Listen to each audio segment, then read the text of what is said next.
Hi, I'm Jackie Tantillo, and this is Should Have Listened to My Mother. Many people say that their past defines them. Others say they are determined to change who they are because of their past, and that new trajectory defines who they truly are today. Elizabeth Bennett says, being a survivor of domestic violence, sexual abuse, and bullying as a young person has taught me that in order to succeed in life, I must be willing to do whatever it takes to heal and move forward. I've used my past as a vehicle of opportunity to flourish in the present and in the future. Elizabeth's 35-year career in high schools as an educator, administrator, and principal, and now as a student and parent coach, is helping families understand one another better, to become curiously engaged with one another, with their courageous conversations, which also happens to be the title of her current book. Courageous Conversations. We all know that teens have a lot going on in their bodies, minds, emotions, and it's important for them to know that as parents, we're here for them and that we're truly listening to them.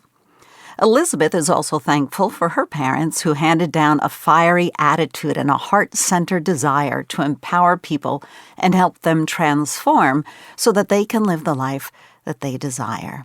Hi, Elizabeth. It's a pleasure to have you on Should Have Listened to My Mother. It's a pleasure to be here. Thank you.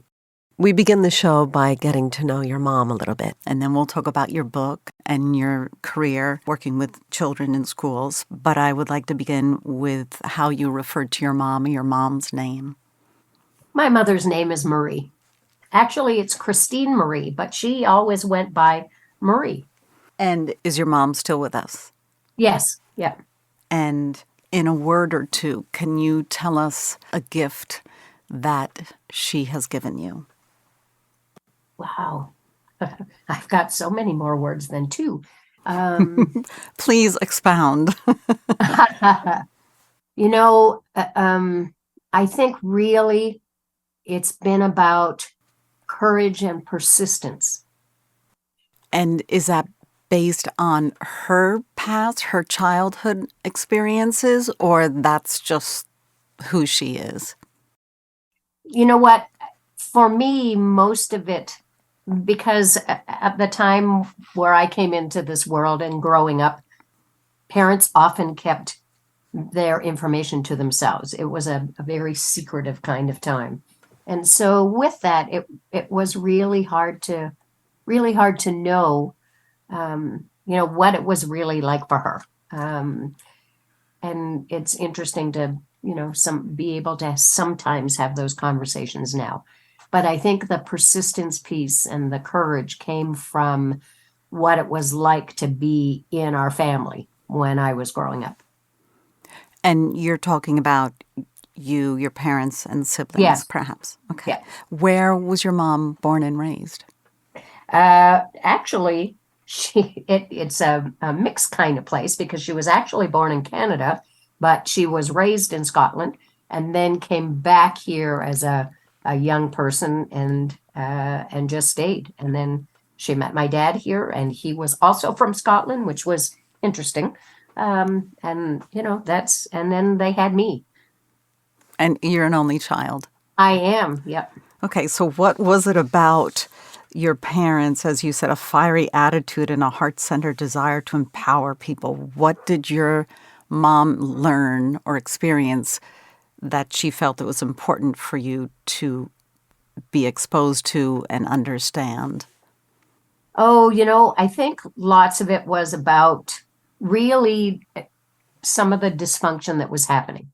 And I think that's where the courage and the persistence was, because there were times when, she went to the church because there were things going on in our home. We had, there was a substantial amount of domestic violence, and she was the target of it. And going to the church and having, church people say, oh, no, you need to go home and figure it out for yourself. And it's like, wow, and there were times where I wanted their relationship and to really be done so that my mother could move on and my father could move on in his way and do whatever it was that he wanted to do.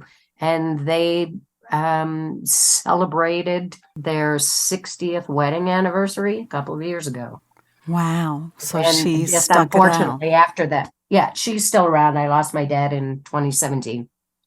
But she stayed because of the Yes. advice she was Yeah. given.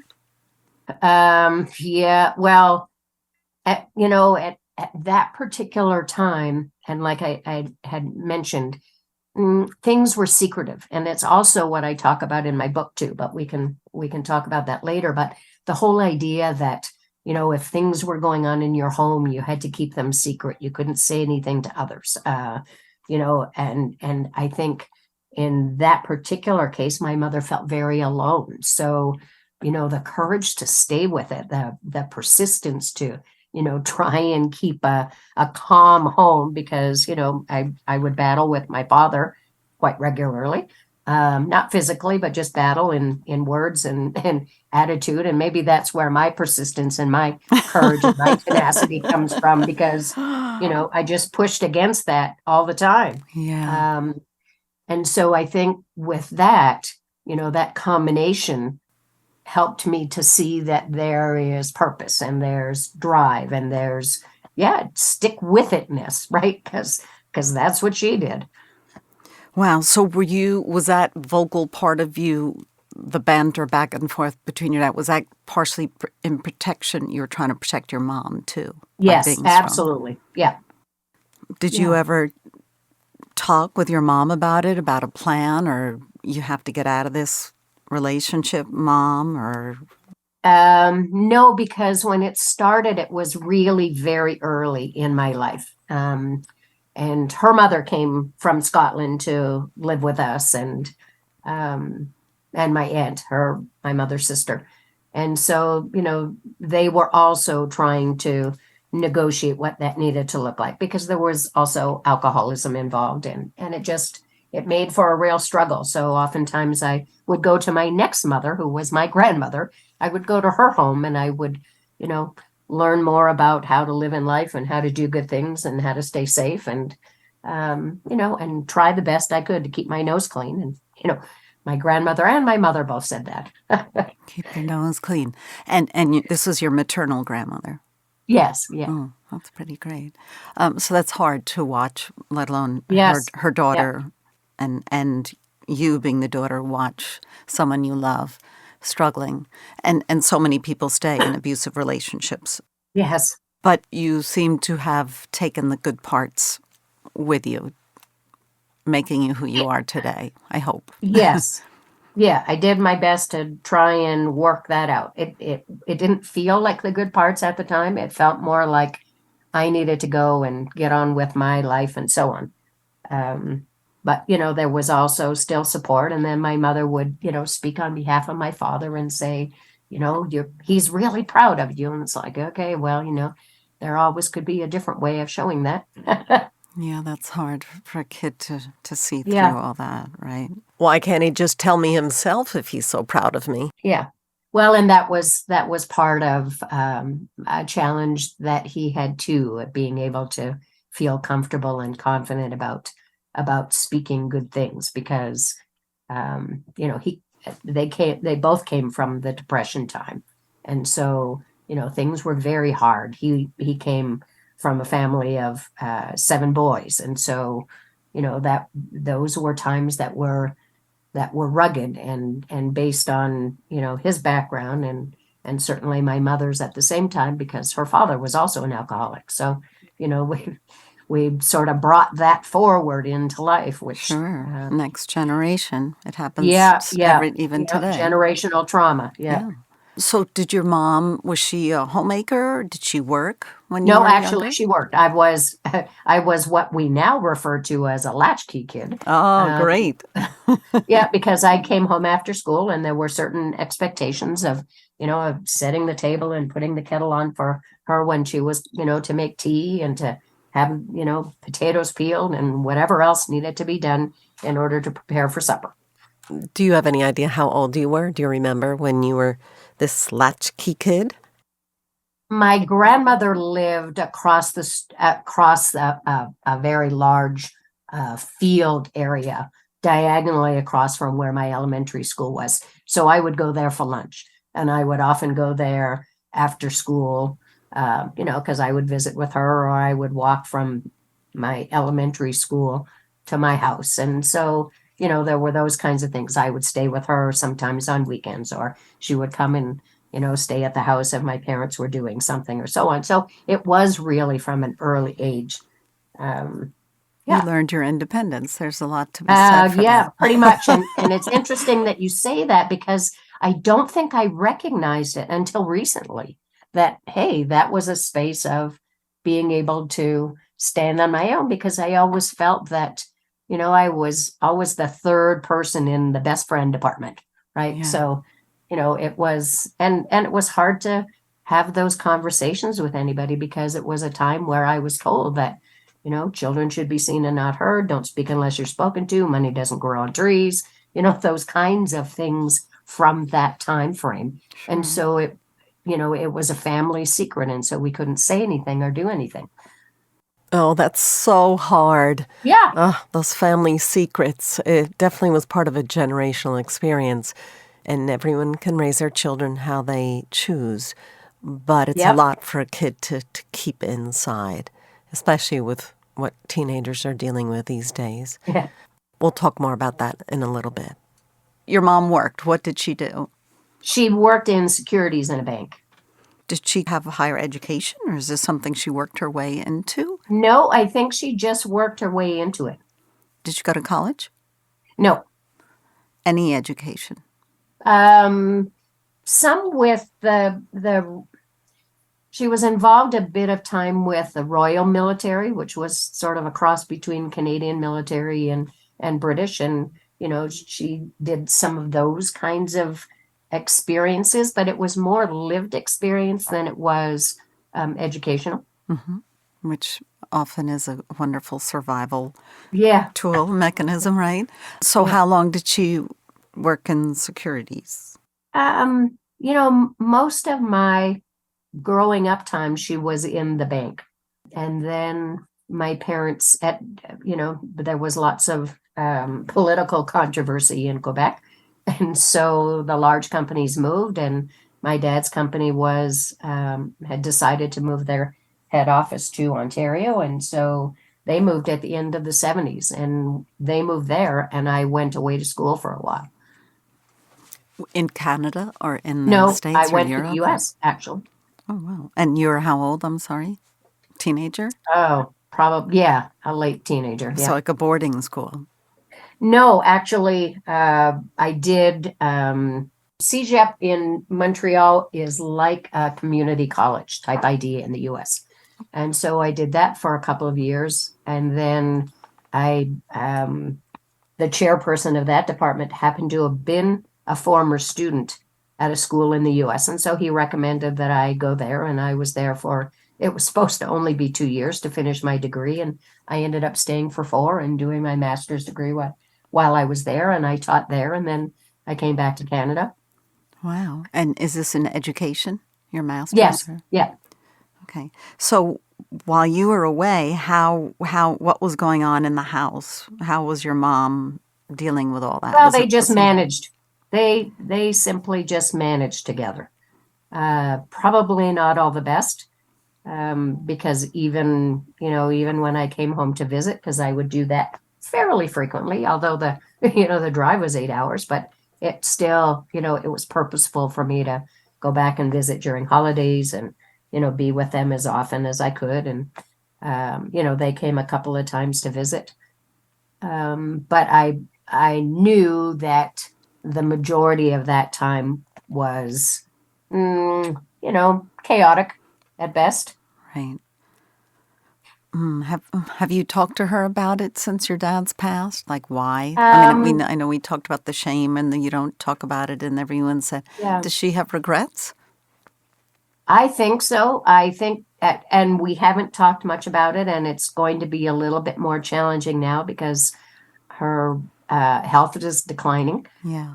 And I now have her here in Calgary because I just thought it was best. She wanted to continue to live in her own home, even after his passing. And with that, it just became more and more of a challenge. She had a fall and broke a hip, but that was a successful surgery and a successful recovery. Finally, it got to a point where it wasn't safe for her to be alone. Yeah. Well, you're a good daughter, right? Yeah. I mean, you two, thank God that it worked out, I guess, that she is still here and not your father's still here, right? So at least you can have a relationship with her, I guess. Mm-hmm. Yeah. And one I think that I would like to rekindle in a different kind of way. I mean, I speak with her just about every day, and because she's not living with me, but she's living in a health facility. And, I mean, it's 10 minutes from here, so it's great. I get to go visit her and, buy her things, and I take her out and from time to time, and, I have conversation with her. And, the thing that she always focuses on as soon as we say hello to each other is, how's that paperwork going and how's that book going? And, So she's her mind is still, she's still aware of what you're involved in and what you're doing. Somewhat. More or less. Okay. Yes, somewhat. Yeah. So what is something that you can remember when she was happy? Like, what would make her happy, or what can you see a smile on her face when you were a teenager or a young girl? Was she passionate about something other than being at the bank? Did she love to cook? Was she an artist? She liked to bake, and she was certainly an active member of the Legion. So she got involved with those kinds of activities, helping. If there were events at the Legion, she would go and help with the cooking or the sandwiches, or the preparation and the distribution, however that looked, and any kind of event that was there. She was involved with the Poppy campaign. She took it on as the chair. Can I ask, is the Poppy the veterans? Yes. So, yes. Sorry. Okay. So we have that too here. We have that here Yeah. in the States as well. She was in the color party for quite a number of years. So she carried a flag when the veterans, or if there was a celebration that was engaging the veterans or in honor of them, or if there was like we have July 1st, as you have July 4th, there would be Canada Day parade, and so she would carry a flag there. And most of the time, I think somebody should have weighted her shoes, because she was such a little person carrying such an enormous flag. It was a challenge. But she was so proud of being in honor of Canada, and you could see the pride in how she dressed in her uniform, and and carried the flag, and went to celebrations, and then later on in her life, she took on the role through the Legion as the service coordinator. So if members of the Legion passed, then she would be responsible for helping the family do what they needed to do in order to be supported with whatever the Legion's part of the service or the celebration of life. And I'm assuming this was all volunteer.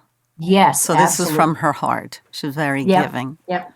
And even now, like she, although a little bit more confused, she'll still say things like, I wonder how that's going, or, I need to be calling the Legion so that we can set up our next event, and those are times that are heartstring moments for me, because I can't respond to them.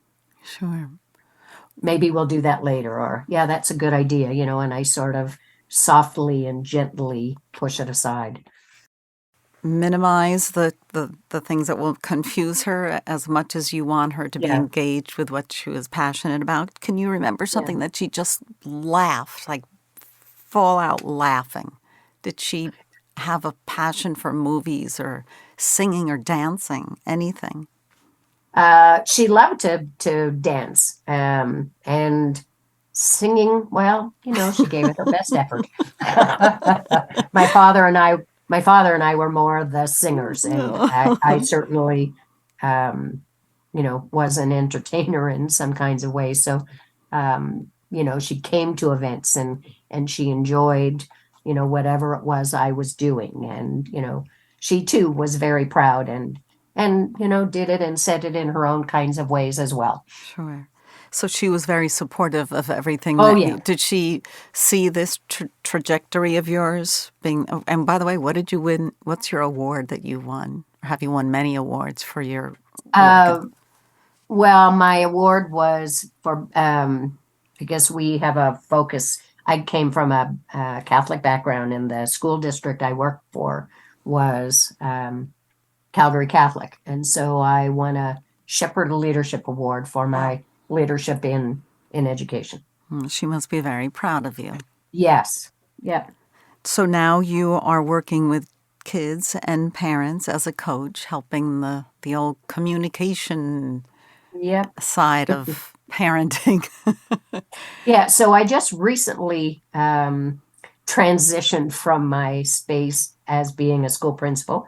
And I felt that I wasn't finished. I wasn't finished in the field of education. I'm not really retired. I just shifted to a space where I'm hopeful I can help more people at a time rather than simply just one as I meet a family or as I'm coaching a parent or we're dealing with a struggle with one of their children in school. This gives me an opportunity to help parents try on something new. And this is not about judgment, and this is not about how parents parent their children, but simply just different kinds of ways to be able to look at things and move some of that perspective. And certainly what we've just spoken about, the generational trauma or things of how they were raised or so on, those things impact their relationship and their connection and their communication. Oh, it all plays a role. How we all do, right? Right. And those are the filters that we see through and we speak through and we hear through.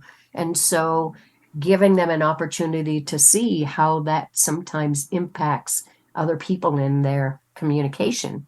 And in this particular regard, with their children. Or lack of communication. That's right. Or a challenge with it, or not knowing what to say. And, kids are very different now than they were when we were, or when I was growing up. When we anyway. were growing up. Yes. I didn't want to assume anything. That's I'm just quite all right. Soon my second son will be graduated from college. Oh, very cool. Congratulations. That's Thank awesome. you. It's great. And I, to this day, it breaks my heart because I can remember him. He struggled a lot, in school with bullying, and he just wasn't the normal kid. He got picked on all the time, and he's very talented and creative. But I can remember him sitting at the kitchen counter saying, "You're not listening to me." And I'm like, I'm looking right at you. I am listening to you. But there was the disconnect. It's like you're hearing it, you think you're listening, but I wasn't getting the big picture, what was really going on. Because they're not always the best at really communicating how they're feeling. And here he was trying to do his best, and he was so frustrated. Oh, my gosh. And it just breaks my heart to this day that I missed something back then.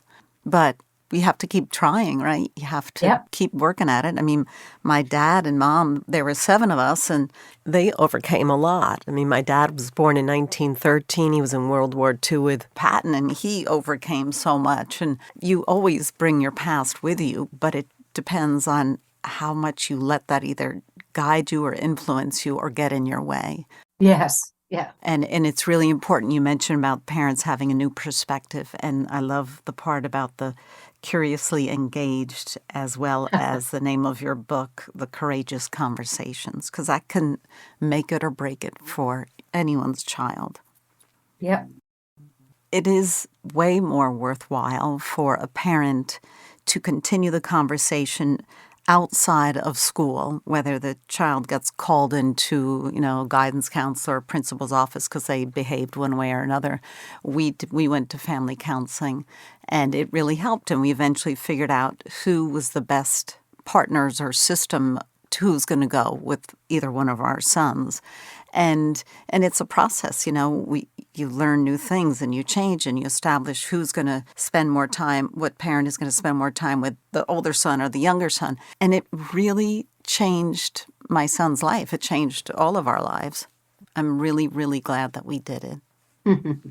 Well, and you know what? Oftentimes parents don't know that they can, and they feel that, oh, that they're not good enough, or that if they have to go to somebody, then that makes them weak or whatever. And it's entirely the opposite. When you're aware that you you want to seek out for help or suggestions or coaching or therapy or whatever that is, that only gives you a space of empowerment and an opportunity to say, wow, look at some of the new things I'm learning and let me try them out.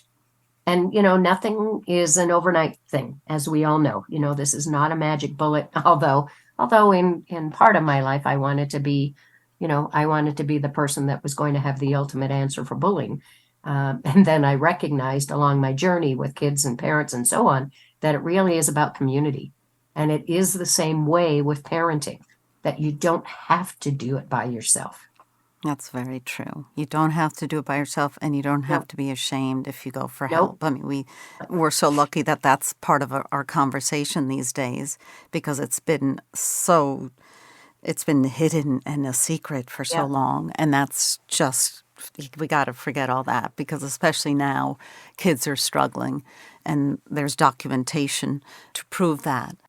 Yes, there certainly is. And compassion is a huge element of transitioning kids and breaking down barriers. I think it's important, even though some kids present themselves as tough and nasty and mean. I think on the inside there's something else going on that they're hurting, and they're kind of crying out for help too. Yep, that's exactly right. When we look at the problems today with bullying being rampant and social isolation is on the increase, and that includes, the use of cell phones. As good as they are also a detriment to people's connection in a different kind of way. And then, mental health is through the roof. And now we have a statistic that indicates that suicide is the second cause of death of teens. And we have kids as young as 8 and 9 taking their lives. And they've hardly been on this earth for any period of time. They don't have the skills or strategies or the knowledge or the understanding.